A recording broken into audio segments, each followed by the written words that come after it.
Abituriyentlər, bugünkü gündə dərsimiz ağırlıq qüvvəsinin təsiri altında hərəkət, kosmik sürət. Ümumiyyətcə onu qeyd edeyim ki, bizə hər hansısa bir qüvvənin təsiri altında hərəkətdən danışılırsa, hansısa bir qüvvənin təsiri altında hərəkətdən danışılırsa, demək ki, cismə yalnız həmən qüvvə təsir edir, digər qüvvələrin təsirini nəzərə almırıq.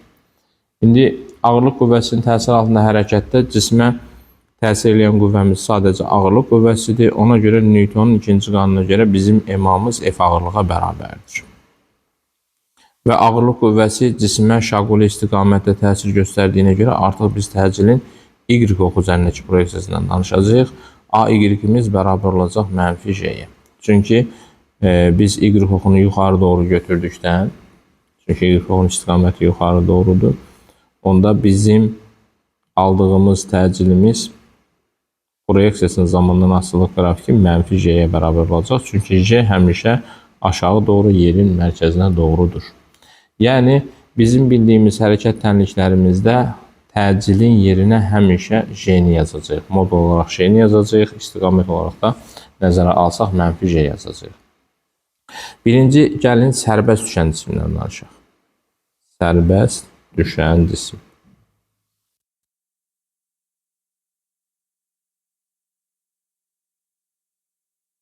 Sərbəst düşən cisim o deməkdir ki, cisim müəyyən H hündürlüyündən sərbəst buraxılır. Sərbəst buraxılmaq o deməkdir ki, cismin başlanğıc sürəti sıfıra bərabərdir. Başlanğıc sürətimiz sıfıra bərabərsə, onda bizim sürətimiz V bərabərdə AT olmalıydı. Yəni, biz VY bərabərdir, mənfi JT yazacaq. Onda bizim getdiyimiz yol, yəni H hündürlüyümüzün düsturu modul olaraq JT kvadratı bölünsün 2 düsturu ilə hesablanacaq. Cismin yer səthinə olan hündürlüyü, yəni Y oxu üzərindəki koordinatı Y0 çıxılsın, JT kvadratı bölünsün 2 düsturu ilə hesablanır. Buradakı Y0 cismin düşdüyü hündürlükdür. H-ımız sərbəst düşən cismin getdiyi yol JT kvadratı bölünsün 2 düsturu ilə hesablandı. Sürətimiz mənfi JT ilə, moduluna baxası olsaq sürətimizin modulu JT-yə bərabərdir. Sürətin məsafə ilə əlaqəli düsturuna baxası olsaq kök altında 2JH düsturuna əsasən hesablayacaq. Gedilən yolun düsturundan cismin sərbəst düşən cismin düşmə müddətində düsturunu təyin edə bilərik. Düşmə müddətinin düsturu 2H bölünsün J-dir. Yəni, ağırlıq qüvvəsinin təsiri altında hərəkətdə biz digər təsirləri nəzərə almadığımıza görə düsturumuzda hansı kəmiyyətlərimiz varsa, həmin kəmiyyətlərdən asılılıqdan danışacağıq və düsturda olmayan kəmiyyətlərdən asılılığımız olmayacaq. Məsələn, tutaq ki, sərbəst düşən cismin sürətinin modulundan gedir söhbət. Modulunun ta ki, kütlədən asıllıq qrafikini sabit asıllıq çəkəcəyik. Məsələn, sərbəst düşən cismin düşmə müddətinin kütlədən asıllıq qrafikini çəkəcəyi sabit asıllıq. Çünki bizim nə düşmə müddətində, nə sürətimizin düsturlarında heç birində cismin kütləsi iştirak eləmir. Sərbəst düşən cismin düşdüyü hündürlüyün zamandan asıllıq qrafiki olacaq parabola. Cismin yer səthindən olan hündürlüyü, yəni Y-in T-dən asıllıq qrafikimiz isə müəyyən Y0-dan başlayacaq. Bu cismin düşdüyü hündürlükdür və Y oxunun əksinə yeyinləşən hərəkət olacaq qrafikimiz və buradakı zamanımız T düşməyə bərabərdir. Sürətin proyeksiyasına gəldikdə isə sürətimizin Y oxu üzərindəki proyeksiyası sükunət vəziyyətindən yeyinləşən hərəkətə uyğundur və o qrafiki bu şəkildə qeyd edəcəyik. Y-in T-dən asıllıq. Əgər sürətin modulunun zamandan asıllıq qrafikinə baxası olsaq, onu biz bu istiqamətdə yeyinləşən hərəkət qəbul edəcəyik. Bu olacaq bizdən ötürü sürətin zamandan asıllıq dənlikləri sərbəst düşən cisim üçün. Vəssalam. Əgər sürətin JT düsturuna nə vaxt istifadə edəcək ki, cisim düşmə müddəti verilsin, kök altında 2JH-dan nə vaxt istifadə edəcək ki, cismin düşdüyü hündürlük verilmiş olsun. Bax, bu sərbəst düşən cisim və sərbəst düşən cismin hərəkət tənlikləri. Keçirik ikinci hərəkətimizə. İkinci hərəkətimiz V0 sürətlə aşağı atılmış. V0 sürətlə aşağı atılmış. V0 sürətlə aşağı atılmış cismin artıq başlanğıc sürəti sıfırdan fərqlidir. Çünki artıq cismə müəyyən bir V0 sürəti vermişik və cisim aşağı doğru yeyinləşən hərəkət edir. O zaman cismin sürətinin proyeksiyasının zamandan asıllıq qrafiki Əslində belə proyeksiya olaraq mənfi V0 çıxılsın JT düsturu ilə hesablanacaq. Sürətimizin modulu isə V0 üstəgəl JT düsturu ilə hesablanacaq. Əgər hündürlük verilərsə, onda düsturumuz V0 kvadrat üstəgəlsin 2GH düsturu ilə hesablanır. Artıq cismin düşdüyü hündürlüyün düsturu isə V0T üstəgəl JT kvadratı bölünsün 2-dir. Cismin yer səthindən olan hündürlüyü, yəni koordinatının tənliyi isə Y0 çıxılsın V0T çıxılsın JT kvadrat bölünsün 2 düsturu ilə hesablanar. Artıq bizim sürətimizin proyeksiyasının zamandan asıllıq qrafiki müəyyən qiymətdən başlayan Y oxun əksinə yeyinləşən hərəkətdir. Əgər modulla danışası olsaq və Y-in T-dən asıllığı modulunu da yesi olsaq, müəyyən qiymətdən başlayan yeyinləşən hərəkət götürəcəyik. Cismin yerə düşmə müddəti artıq burada təyin olunan, yəni konkret belə bir düsturumuz yoxdur.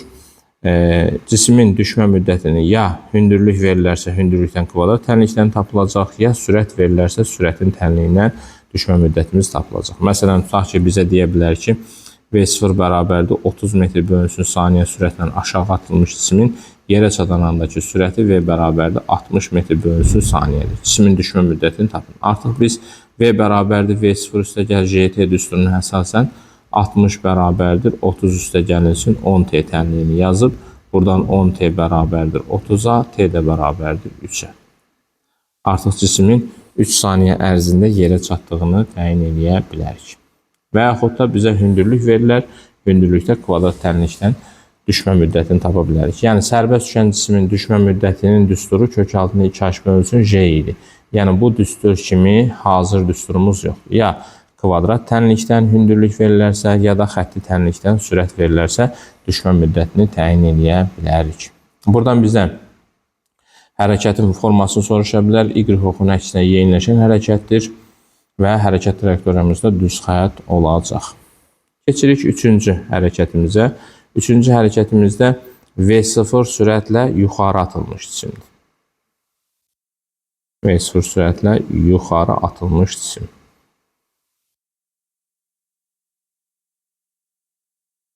Burada təbii ki, V0 sürətindən yuxarı atılan cisimdən gedirsə söhbət, cisim yuxarı doğru V0 sürətlə atılacaq.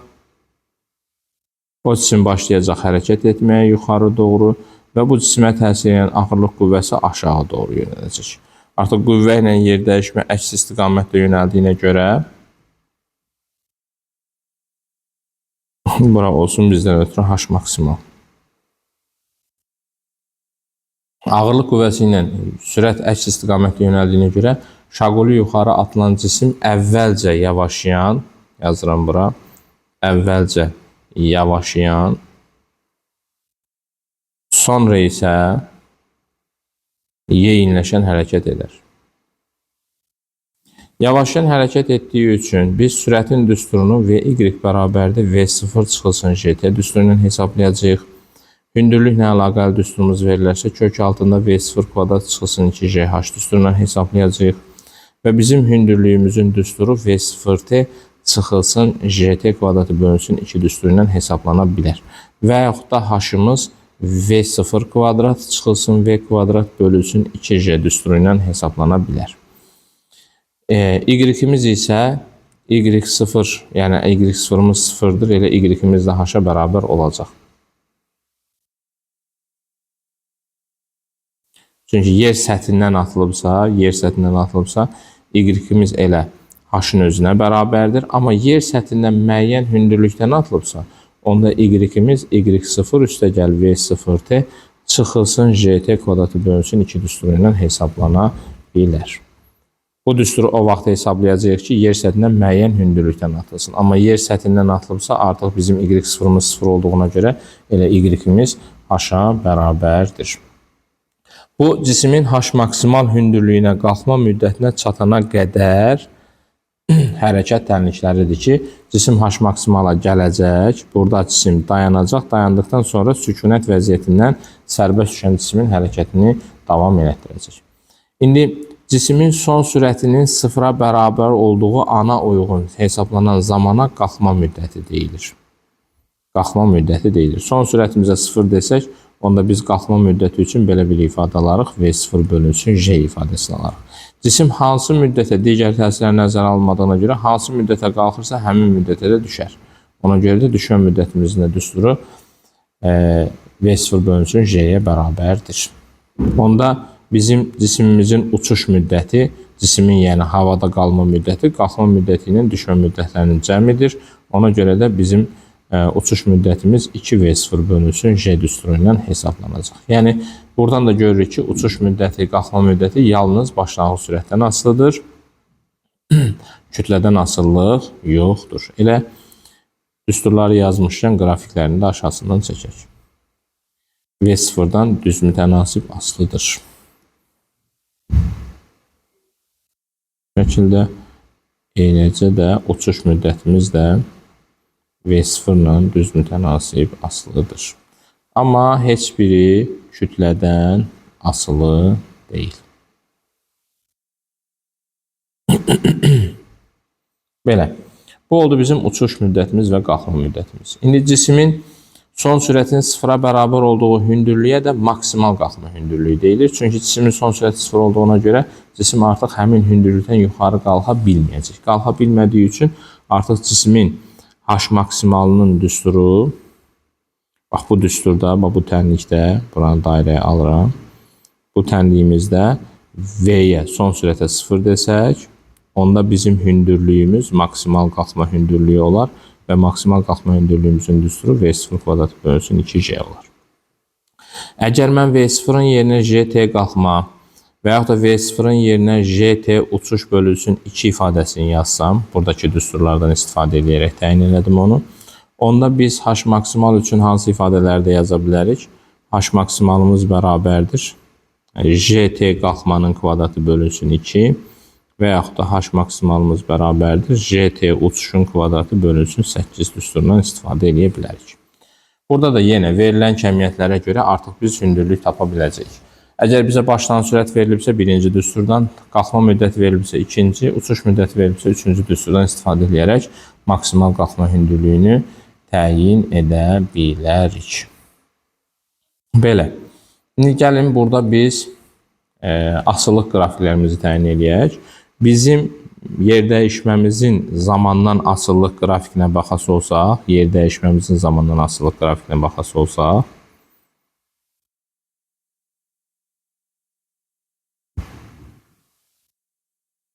yer dəyişmənin zamandan asıllıq qrafiki əvvəlcə Y-ox istiqamətində yeyinləşən, sonra da Y-oxun əksinə yavaşlayan hərəkət olacaq.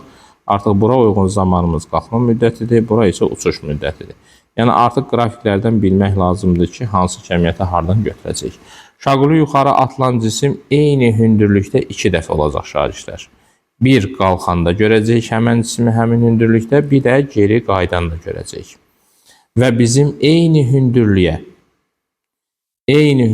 uyğun T1, T2 zamanımız var. Burada belə bir qayda deyə bilərik ki, eyni hündürlüyə uyğun zamanların cəminin yarısı qalxma müddətinə bərabərdir. Buna aid məsələ necə deyə bilərik? Məsələn, deyəcək ki, bizə cisim eyni hündürlükdə 5-ci və 7-ci saniyələrdə olub. Bu cismin məsələn başlanğıc sürətini hesablayın. Mən avtomatik T qalxmanın 5 üstə gəl 7 bölü 2 olduğunu, yəni 12 bölü 2, 6 olduğunu bilirəm. Demək ki, cismin qalxma müddəti 6 saniyədir. Ona görə də V0-ımız JT qalxmadır. O da 6 vurulsun 10 eləyəcək 60 metr bölünsün saniyə. Bu da ona aid nümunəmiz. Sonra gələk cismin sürətinin proyeksiyasının zamandan asıllıq qrafikinə. Yəni bu qrafiklərə diqqətli olmaq lazımdır ki, hansı kəmiyyəti qrafikdən götürəcək. İndi bizim qrafikimizə baxası olsaq, qrafikimiz başlayacaq yavaşlayan hərəkət eləyəcək və bu şəkildə sonra da yeyinləşən hərəkət eləyəcək. Artıq bura bizdən ötürü T qalxmadır, bura T uçuşdur. Bunlar isə V0'lardır. Sürətimizin moduluna gəlincə, sürətimizin modulunun zamandan asıllıq qrafikində artıq Y-oxun əksinə yeyinləşəni yox, Y-ox istiqamətində yeyinləşən olaraq götürəcək. Qrafikimiz bu şəkildə gələcək və bu şəkildə qalxacaq.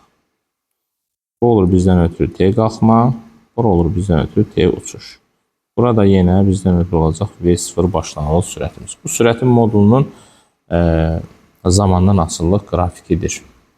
İndi bizim H maksimalın qrafiklərinə baxası olsaq, H maksimalımızın V0-dan asıllıq qrafiki, T qalxmadan asıllıq qrafiki və T uçuşdan asıllıq qrafiki olacaq parabola. Bunlar artıq kvadratik düz mütənasib asılıdır. Belə. Bax, bu da bizim şaquli yuxarı atılan cismin hərəkət tənlikləri və qrafikləri. İndi buna aid sual nətər düşə bilər? Yəni, qrafikdə nəyə diqqət edəcək? Deyəcək ki, şaquli yuxarı atılan cismin sürətinin proyeksiyasının zamandan asıllıq qrafiki verilmişdir. Məsələn, tutaq ki, qrafikimiz bu şəkildə verilib. Bura yazılıb, məsələn, tutaq ki, 2 saniyə. Bura yazılıb, məsələn, tutaq ki, 4 saniyə. Bizə deyir ki, cismin maksimal qalxma hündürlüyünü hesablayın. Artıq mən qrafikdə bilirəm ki, bu 2T qalxmadır. 4 isə T uçuşdur. Mən T qalxmadan istifadə edəcəm, 2 götürəcəm. Məndən də H maksimal soruşduğuna görə JT qalxmanın kvadratı bölünsün 2 yazaram. 10 vurulsun 2-nin kvadratı bölünsün 2. O da eləyər bizdən ötürü 20 metr. 20 metr. Məsələn, H maksimalını tapmış olduq. Bax, bu oldu bizdən ötürü ağırlıq qüvvəsinin təsiri altında hərəkət və hərəkət tənliklərinin qrafikləri. Belə. İndi keçək kosmik sürət başladı qoymuşuq. Bura kosmik sürət nədir? Cismin yerin süni peykinə çevirə bilən sürətə kosmik sürət deyilir. Cisim yerin süni peykinə çevrilərkən yerin ətrafında, məsələn, tutaq ki, bu bizdən ötürü yerdirsə, yer, o süni peykimiz yerin ətrafında bu şəkildə müəyyən orbitlərdə başlayacaq hərəkət eləməyə. Yəni, yerin ətrafında yerin cazibəsinə düşüb və yerin ətrafında çevrə özü hərəkət edəcək. Newtonun ikinci qanununu qeyd eləyəsi olsaq, EMA-mız bərabər olacaq bizdən ötürü J vurulsun, böyük M vurulsun, kiçik M bölünsün R kvadratına. Şimdi burada süni peykimiz çevrə özü hərəkət elədiyi üçün mən o düsturu A-nın yerinə V kvadratı bölünsün R yaza bilərəm. Bərabərdir J böyük M kiçik M bölünsün R kvadratı. Buradan birinci kosmik sürəti tapa bilərik ki, kök altında J böyük M bölünsün R düsturu ilə hesablanır. H hündürlüyündən atası olsaq, düsturumuz J, M bölünsün, R plus H düsturuna əsasən hesablanacaq. Və biz kosmik sürətin düsturunu kiçik J vurulsun, R-də yaza bilərik. Bu düsturu R-ə vurub R-ə bölsək, J, M bölünsün, R kvadratına kiçik J deyəcək, vurulsun, R-də kənarda qalacaq.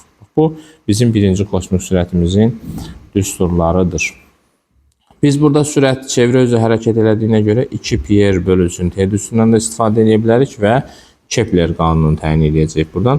Biz periodu təyin edəcək olsaq, periodumuz 2 pi R kök altında R bölünsün Jm ifadəsini alarıq.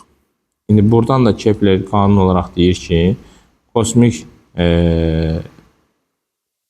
süni peyklərin periodlarının kvadratları nisbəti onların radiuslarının kubları nisbətinə bərabərdir. Salam. Buna da deyəcək biz Kepler qanunu.